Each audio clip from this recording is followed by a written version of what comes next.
Welcome to AP News. I'm Rebecca Tanner. And I'm Jacob Tormina. Here's what's making news. Reverend Dimsdale died today after confessing to some very scandalous activities. Let's go to one of our AP reporters who's on the scene now. Thanks, team. I'm Sarah Mellis reporting to you live from the Old Country, where we have Reverend Dimsdale, who has just confessed to having an affair with Hester Prynne. Right after his confession, he immediately died. Here's a witness who has seen the entire incident. Excuse me, sir, what's your name? Yeah, Roger Chillingsworth. And what exactly did you see? I saw the whore, and her whore child, and the man whore standing on the scaffold.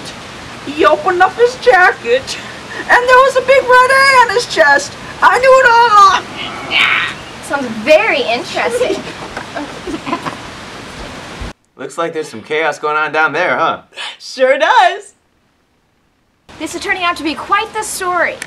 Oh, looks like we have another witness who may have seen something. Let's see if we can get something out of her. Oh, never mind. Let's go. It's just a letter! That is quite interesting. Thanks, Sarah. Our next story is a very peculiar one. It is indeed, Jake. It is indeed. This next story is about a man named Gregor who woke up after an ordinary night to find out he'd been transformed into a dung beetle. We have that very same dung beetle on the line with us here in the studio today. Let's have a word with him and see how he feels about the situation.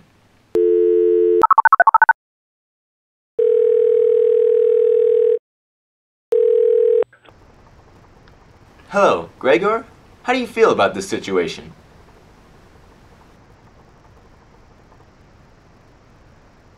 Just how were you transformed into a dung beetle?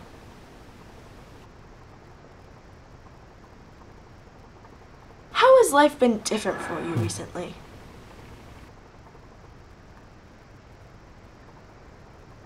Thanks for your time, Gregor.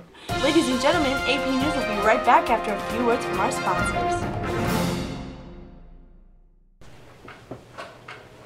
Oh, hello. I'm Jane Eyre. If you want your children to learn from me, just call the number below. I'm a governess.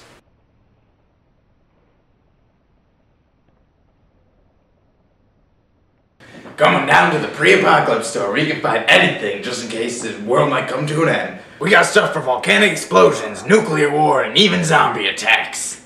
We got coats and blankets, weapons and ammunition, flowers, even long-lasting Coca-Cola. Good.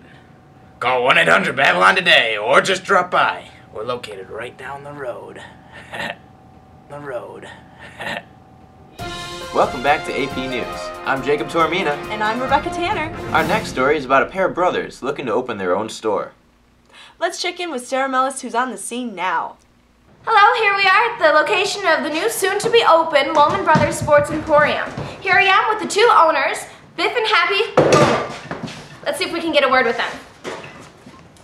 So Biff, what was your inspiration for opening this sports store?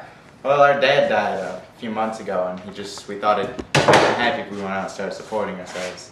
Okay, and what would you like the store to be like? I don't know, we want a lot, like a sports store with a lot of sports and stuff. Like, we love sports. Like, we just want to play sports. We got baseball bats, volleyballs, we got bike tires and more volleyball, footballs. He's breaking stuff with his stuff. I don't know what he's doing, but he likes it. Like sports. He likes breaking out. We like sports a lot. Like, see, he's playing with a hockey stick, and he has a helmet on. Oh, smart. He likes his helmet. We love sports, you know? And when do you plan on opening? We love riding. I don't know, hopefully in a couple weeks or so. I don't know. We love sports, so we just want to. All right, good luck to you. Thank you for your time. We're going to play sports. Well, I'll certainly be checking that place out. As will I, Becca. Let's move on to our next story. Last week, a man named Chief Bromden escaped from a mental institution. Instead of fleeing the authorities, he reported the hospital for its cruel methods. Our reporters interviewed some of the persons involved, and here is that story. I am Chief Bromden, and I escaped from the mental hospital where they tormented me for days, pushing me downstairs, killing puppies, making blood splatter across my face. It was very sad. My name is Nurse Ratchet, and I am a worker at the mental institution. It was very sad and lonely. They tied my shoes in different directions so I tripped. I jumped out of a building, but I couldn't escape. But then I did. I believe that the practices that go on at these facilities are completely and totally legitimate. They shut a door in my face. They tortured me with water.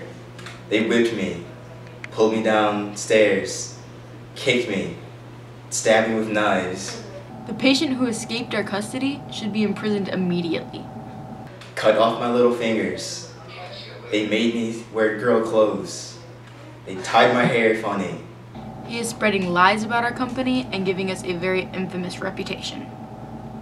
I believe that the entire mental hospital should be under federal investigations. Well, that's depressing. It sure is, Becca. And that about wraps it up for us tonight. Make sure you tune in tomorrow to see the coverage of the funerals for Iago and Macbeth. Our nation's greatest heroes. Yep, so good night. And remember, Big Brother is watching.